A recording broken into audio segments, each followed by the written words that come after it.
Welcome to Twisted Truths, where betrayal meets brutal payback, and where the most unexpected twists expose what people are really capable of. This story isn't just shocking, it's personal. My name is Marc. I'm 33. I used to think I came from a family that understood strength, dignity, and love. But I was wrong. Very wrong. Because the woman who raised me, the woman who was supposed to teach me how to love, ended up being the one who shattered my heart the most. And not just mine. My daughter's. My little girl, Aria, had just turned 6. She's everything to me. She has her mother's curls, her laughter, her stubborn little pout when she's frustrated. Aria came into my world like a sunrise after years of storm clouds. Especially after I lost Aria's mother, Eliza. Cancer took her when Aria was barely 4. I held Eliza's hand through every treatment, every heartbreaking moment. I made a promise to her in the final hours, I'll protect Aria with everything I've got. But no one tells you how hard that promise becomes when the enemy isn't a stranger, but your own family. After Eliza died, I tried to juggle running my software company and being a dad. I was CEO of a booming tech startup, and my days were consumed with meetings, deadlines, investors, chaos. I thought I was doing the right thing by letting my mother, Sylvia, step in and help with Aria. She offered, and I accepted, partly out of desperation. I still regret it. See, Sylvia was old money Connecticut. Cold pearls and colder smiles. She raised me and my siblings with pride, reputation, and ruthless standards. Appearances mattered more than affection. I always thought she was just strict. I didn't realize how deep her contempt could go, especially for Eliza, my wife. Eliza was from Brooklyn. She was a painter, a free spirit, nothing like the high society trophy wives my mother used to introduce me to at charity galas. Sylvia never said it out loud, but her eyes always screamed, "You married beneath you." When Eliza died, I thought maybe she'd soften. Maybe she'd see Aria as her own blood and love her despite where she came from. But that was the start of a much darker chapter. Aria started spending afternoons with Sylvia. At first, I thought it was going okay. Then I noticed things. Aria always came home quieter. She clutched her old teddy bear tighter. Her smile dimmed, like it had lost some of its sparkle. I brushed it off. Work had me buried. One day, I picked her up early and found her sitting alone on the steps of my mother's mansion. Her cousins, Emily's kids, Thomas's kids, were in the back garden laughing, running around with brand new toys. Aria sat with a tattered book and a cookie she hadn't touched. I crouched next to her and asked, "Why aren't you playing, sweetheart?" She looked at me and smiled. I didn't want to break their toys. Those words punched me in the chest. At Christmas, my family held their usual extravagant party. My siblings' kids got drones, bikes, designer clothes. Aria? A coloring book. Used. With a bent corner. I tried to believe it was an oversight. I didn't want to confront my mom. After all, she helped raise me. She helped fund my company in the beginning. She was my mother. Surely she couldn't, be cruel to her own granddaughter. But I was wrong. Again. Everything exploded on Aria's 6th birthday. It was supposed to be her day. Her favorite cake. Her favorite balloons. I'd ordered a small music box shaped like a cottage, because she once told me she wanted a little house to keep dreams safe. I wanted the day to be perfect. But my mother had insisted on hosting the party at her mansion. "You're too busy, Marc. Let me handle it," she said, with that tight-lipped smile that meant you had no choice. I should have said no. When Aria and I arrived, I knew immediately, this party wasn't for her. The banner said, "Happy birthday Lily, my niece." My mom had planned an entire party, for the wrong child. Actually, for the child she preferred. Lily had a custom princess cake. Arya had a corner seat. Lily got a pony ride. Arya got ignored. I was trying to hide my fury and salvage the day when Sylvia's voice sliced through the laughter like a blade. "Where's my diamond ring?" Everyone froze. She was frantic, accusing someone of stealing it off the garden table. Then her eyes landed on Arya. And everything stopped. "Arya," she said, with a voice full of poison. "Come here." I felt the hairs on my neck rise. Arya walked slowly, holding a plastic doll someone had handed her, probably the only thing she'd gotten that day. My mother towered over her and said, "Did you take my ring?" Arya's lip trembled. "No, Grandma." But Sylvia didn't believe her. Didn't hesitate. She slapped my daughter. Right across the face. In front of everyone. Silence. Horror. A 6-year-old with a red mark on her cheek, trying not to cry. I saw red. I stormed across the lawn, dropped the cake I had been holding, and scooped Arya into my arms. "You just assaulted a child," I growled at my own mother. "You accused her, humiliated her, hit her, and you have no proof." She was near the table. "She's a child." I roared. "And the only reason you targeted her is because you've hated her since the day she was born. Because of who her mother was. I didn't care who heard me." I turned to everyone. "If anyone here thinks I'm overreacting, leave now." I looked at my mother one last time. "You just lost your son. You'll never see Arya again." Then I walked out of that mansion and didn't look back. But that was only the beginning. Because the truth about that ring? That would change everything. When I carried Arya out of that mansion, I didn't know what came next. I just knew I had to get her far away from that woman, the one I once called Mom. In the car, Arya sat silently in the back seat, clutching the cheap plastic doll like it was the only anchor she had left. Her cheek still red from the slap. She didn't cry. Not once. And that broke me more than if she had. I parked outside our apartment and just sat in the driver's seat, staring at the steering wheel, fists clenched. How had I failed her so completely? She was 6. 6. And she already knew what it meant to be unwanted. To be treated like a mistake. Inside, I helped her change into her pajamas. She winced slightly when the fabric brushed her cheek, but she didn't complain. "Daddy," she whispered, "do I make Grandma mad?" I had to bite my tongue so I wouldn't scream. "No, baby. You did nothing wrong. Nothing." "Is she mad because Mommy's not here anymore?" she asked. "Did I do something?" That night, after I tucked her into bed and kissed her forehead, I stepped out of her room and sat on the kitchen floor, my back against the cabinets. And I cried. Not just cried. I broke. I thought about Eliza. How she used to sing to Arya at bedtime. How she used to hold her up to the sky and say, "You are the sun in our sky."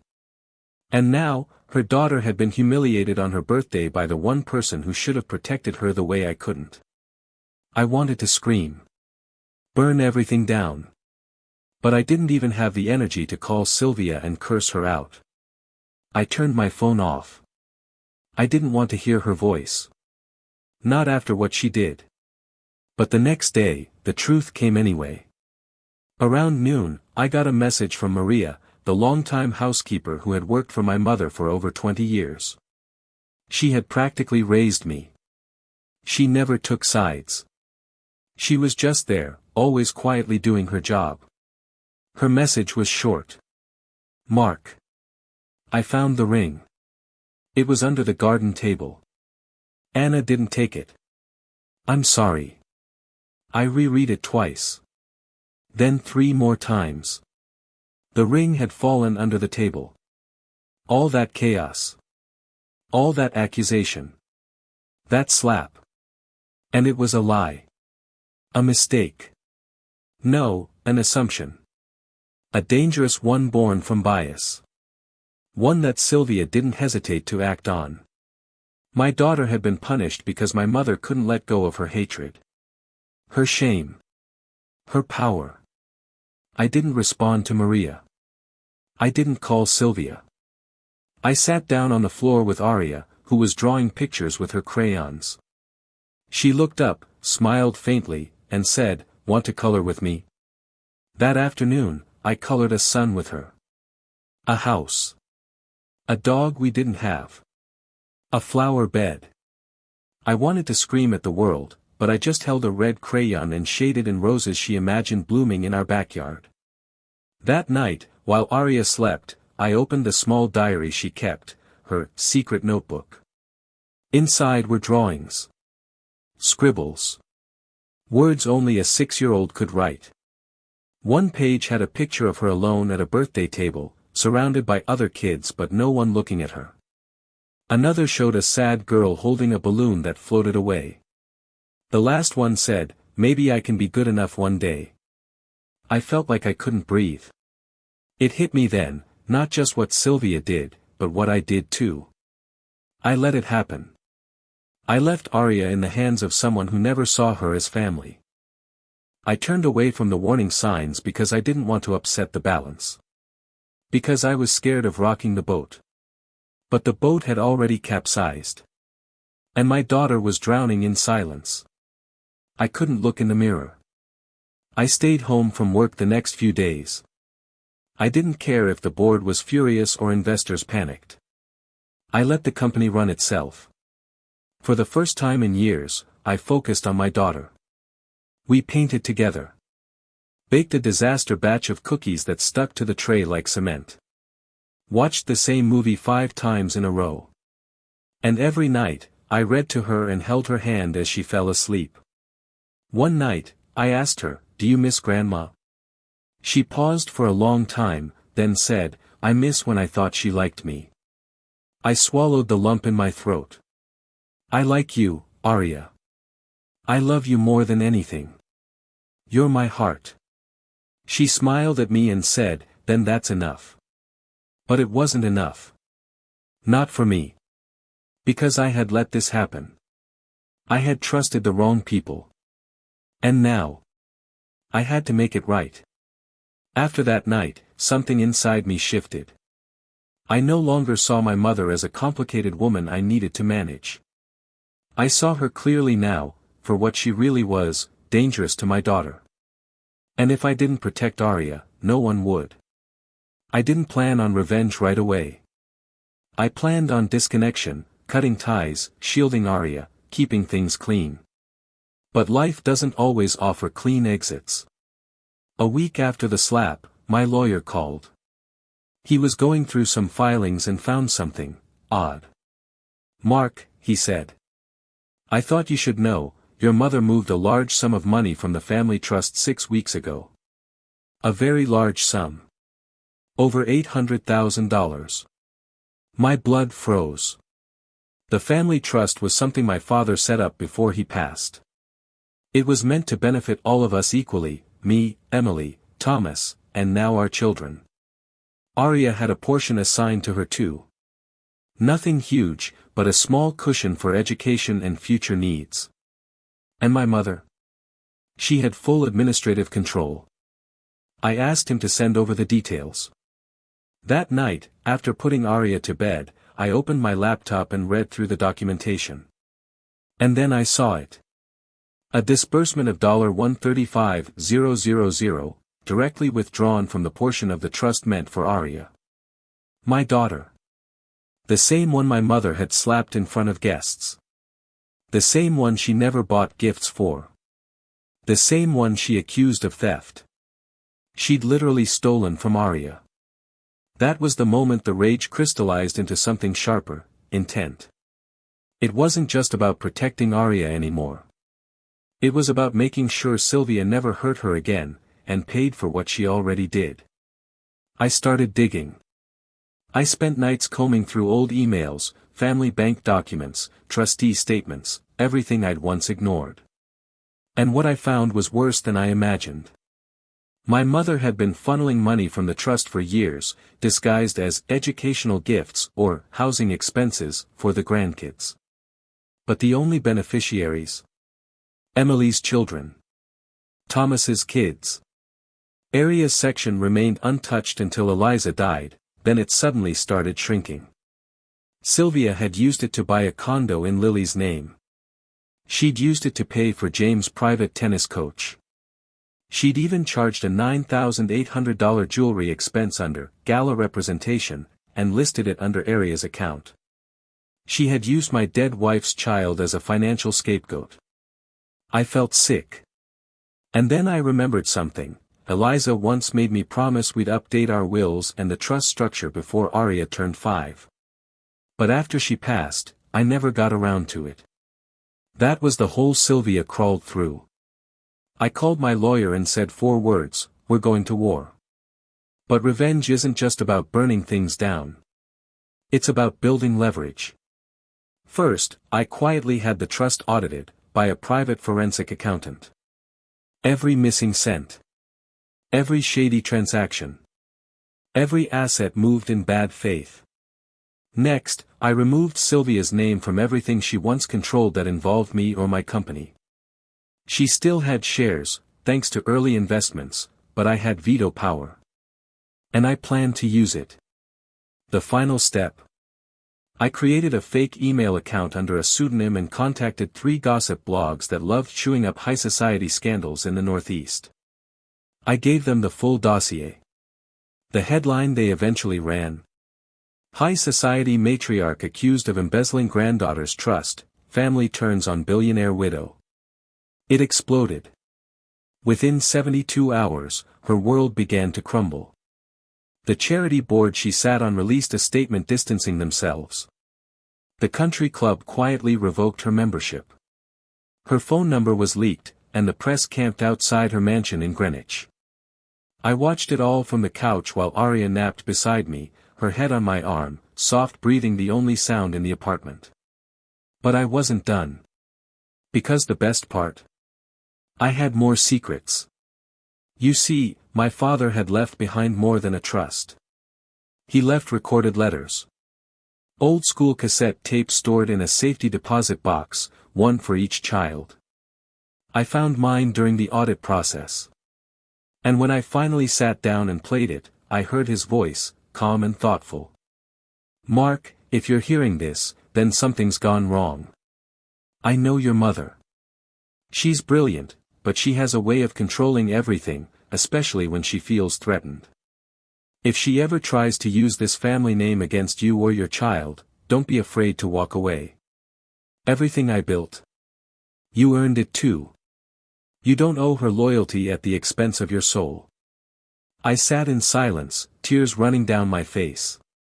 My father knew. He'd seen what I had tried to deny. And he left me permission to break free. That was all I needed. The stage was set.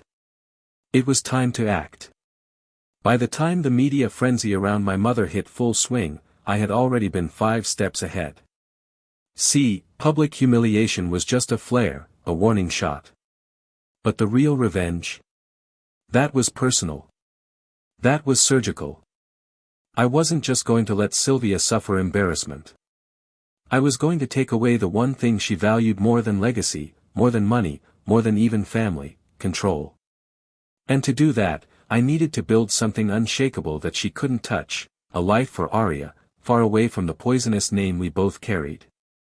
First, I contacted my board of directors and proposed a restructure. I would temporarily step down as CEO and assume the role of chairman, focusing solely on long-term strategy and legacy planning.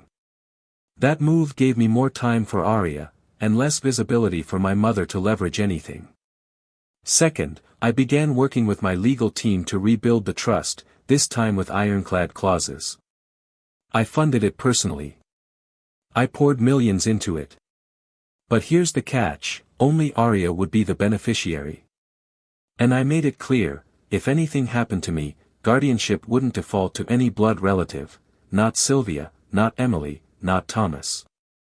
I had already started legal proceedings to name Eliza's childhood best friend, Tanya, a sweet, stable pediatric nurse, as Aria's godmother and fallback guardian. But even that wasn't enough. I wanted my mother to feel the walls closing in. To see what it felt like when every door she thought was hers was suddenly locked from the outside. So I hired a private investigator. At first, it felt unnecessary. But I needed every angle covered. And sure enough, he found it. A shell company. One Sylvia had been funneling money into for years, hidden under an associate's name, quietly acquiring properties up and down the coast. But here's where it got interesting. That company was used to pay bribes. Small ones. To get Lily into an elite private art school in Manhattan. To pay off a tax auditor during a messy audit in 2019. To buy a painting Sylvia claimed was a donation, but actually just to boost the value of a friend's gallery. It was dirty. And it was all traceable. The moment I had that report in my hands, I smiled for the first time in weeks. This wasn't just about what she did to Aria. It was about the lifetime of manipulation she'd unleashed on everyone around her, and how she finally, couldn't outmaneuver consequences. Still, I wanted to give her one last chance to come clean. So I scheduled a meeting. A quiet one. At her estate. No lawyers. Just her and me. When I arrived, she looked gaunt. Her trademark confidence flickered behind tired eyes. "Marc," she said, lips pursed. "You've made a mess." "No," I said. "You did." I just stopped pretending. I placed a folder on her marble counter. Inside was everything: financial records, trust theft, shell companies, bribery. Her hands trembled when she opened it. "You can't prove half of this." "I can prove enough." She narrowed her eyes. "So what's the point of this? To destroy me?" I leaned in. "The point is to protect my daughter, the one you slapped. The one you stole from. The one you never saw as worthy." She looked away, silent. "I'm giving you a choice, Mother," I said, voice cold. "You step down from every family foundation, forfeit any control of the trust, sign over your voting shares in my company, permanently. Or I hand this to the DA, the press, and the IRS. All at once." Her nostrils flared. "You wouldn't." I stood. "I already have the envelopes ready. Don't test me." She was silent for a long time. Then, quietly, she said, "Is this what Eliza would have wanted?" That hit me. But I didn't flinch. Eliza wanted Aria safe. She wanted her to grow up in a world where she was loved and protected. You made that impossible. I'm just correcting the balance. I left her mansion that night with signatures on every page. It was done. Or so I thought. Because revenge, as I'd soon learn, always bites back. After that night, everything started falling into place. My mother had signed everything: her control over the trust, her shares in my company, even a notarized statement relinquishing any future claim to Aria's inheritance. On paper, it was airtight. But revenge isn't always about paperwork. It's about sending a message. And that message needed to echo. The very next morning, I called the press. Not with accusations. No, those had already been leaked.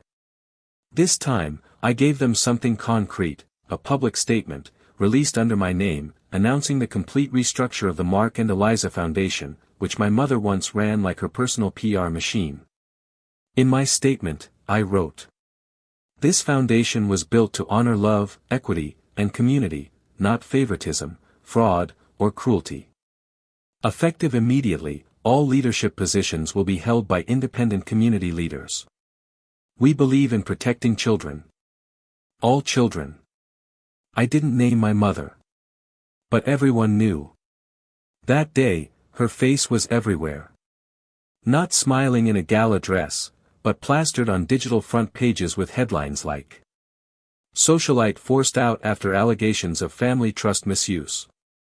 Billionaire's son breaks silence, my daughter was hurt, and I won't stay quiet.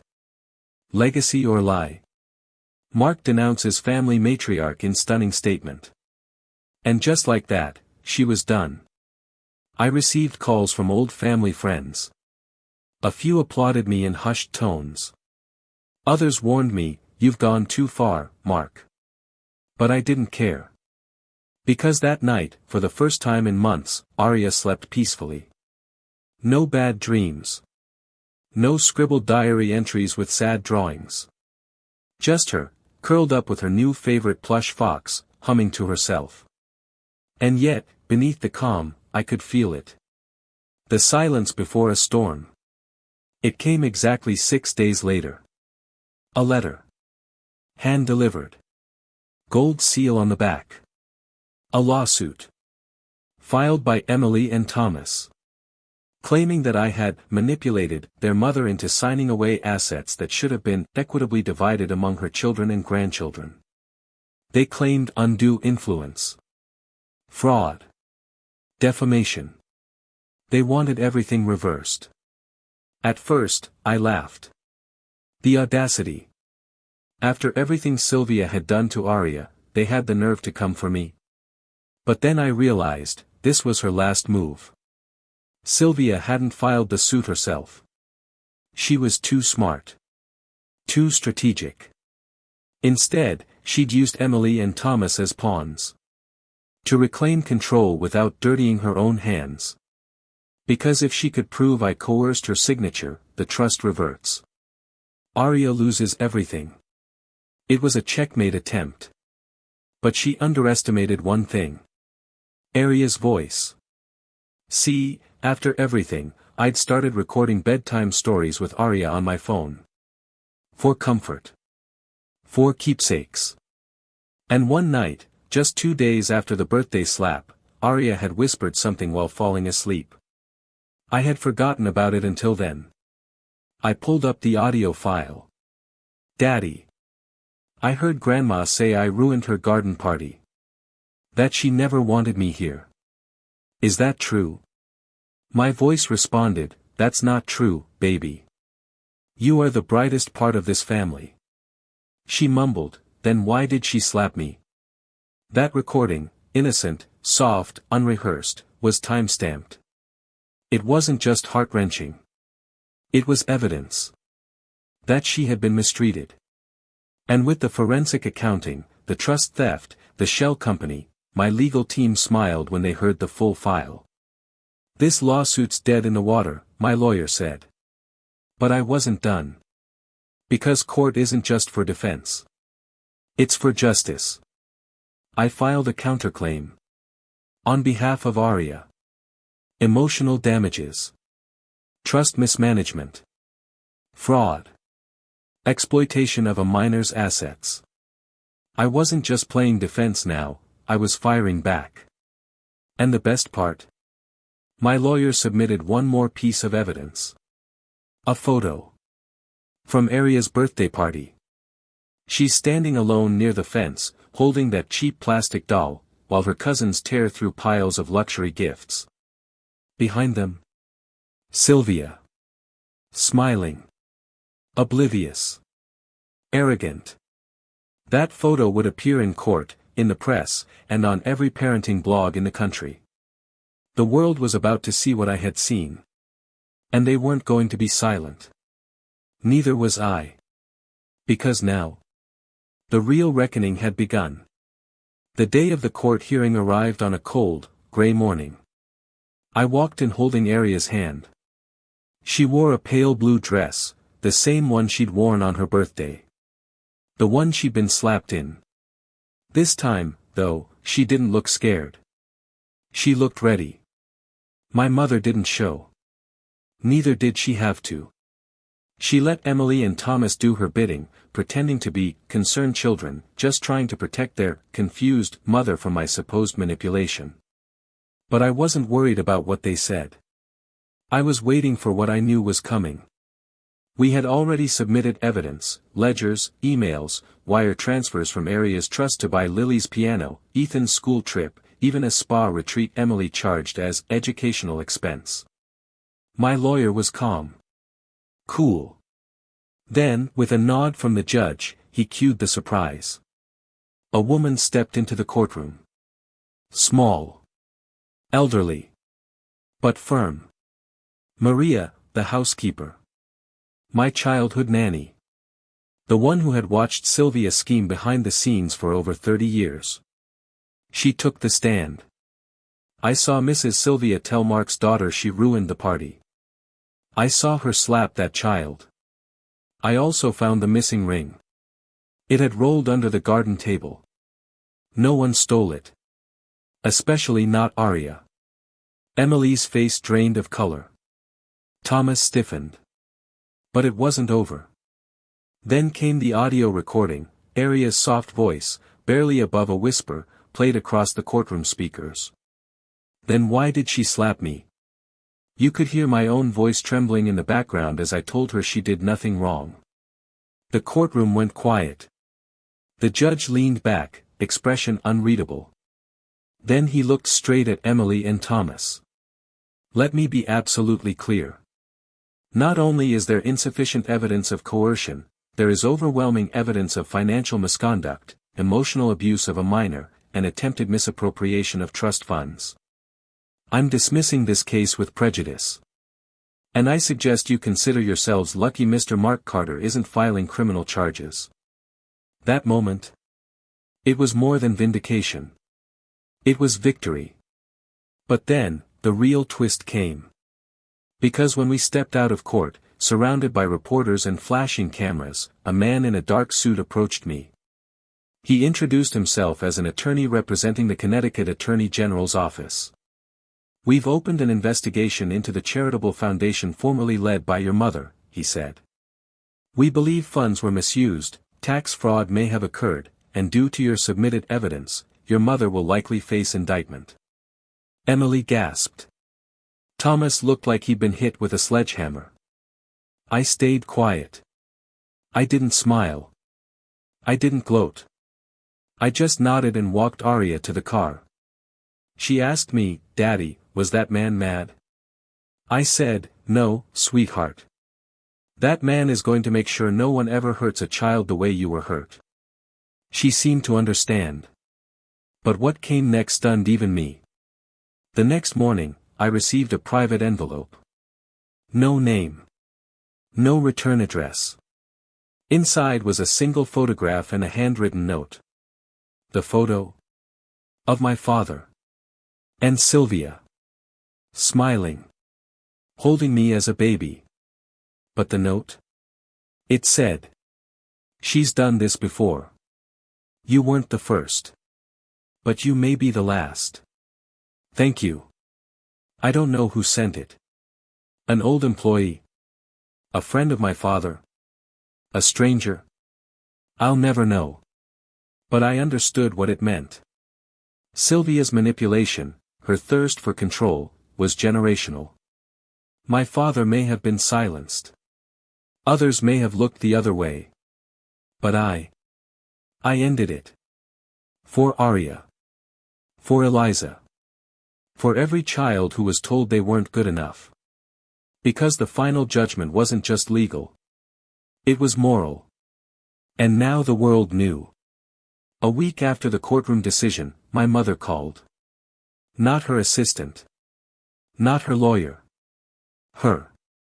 The number flashed on my phone. For a long moment, I just stared at it. And then, without knowing why, I answered. Her voice was quiet. Fragile. Nothing like the woman who once ruled dinner tables and boardrooms like a queen. Marc, she said, I just wanted to say I'm sorry. I didn't respond. I know it's late. Too late. But I saw the photo in the paper. Of you and Arya leaving court. She looked just like Eliza. It broke me. I held the phone tighter. She's everything good in this world, I finally said. I know that now. There was silence. Then she added, the foundation board removed me. The indictment's coming. The estate is being audited. It's all falling apart. I didn't say anything. Marc. I don't want anything. I just want to meet Arya. Just once. Please. Let me apologize. Face to face. I looked across the living room. Arya was building a Lego castle on the floor. Her curls bounced as she laughed at something only she could understand. Her cheeks were full of life. Her joy, genuine.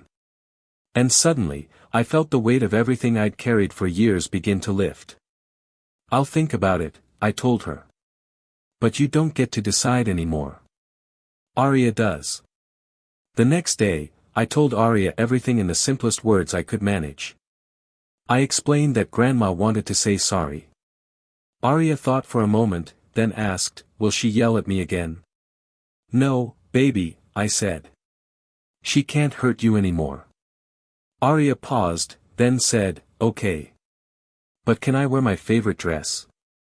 And just like that, we drove to the rehab center where Sylvia had voluntarily checked herself in, some final attempt to preserve dignity before the public collapse. Arya walked in, wearing her pink overalls and a butterfly clip in her hair. She held a drawing in her hand, a picture of a house, with stick figures, a dad, a girl, and a mom with angel wings. Sylvia looked up from her chair, frail and pale. And then Arya, without fear, walked up and handed her the picture. I forgive you, she said. But I don't want to come back here. Sylvia's face crumbled. She reached out, but Arya stepped back. And then we left. That was the last time we ever saw her. 1 year later. Arya started first grade this fall. She's thriving. She laughs again, unfiltered, pure. She paints like her mom used to. Her teacher told me she's curious, kind, a natural protector of the quieter kids in class. Every night before bed, we read. Or sometimes she reads to me now. She still keeps that old doll, the one she got on her birthday. She says it reminds her that even when the world is unfair, you can still grow stronger. As for me, I sold the company. Used part of the proceeds to build something new, a foundation in Eliza's name. One that gives art scholarships to kids from underprivileged communities. We call it Areas Light.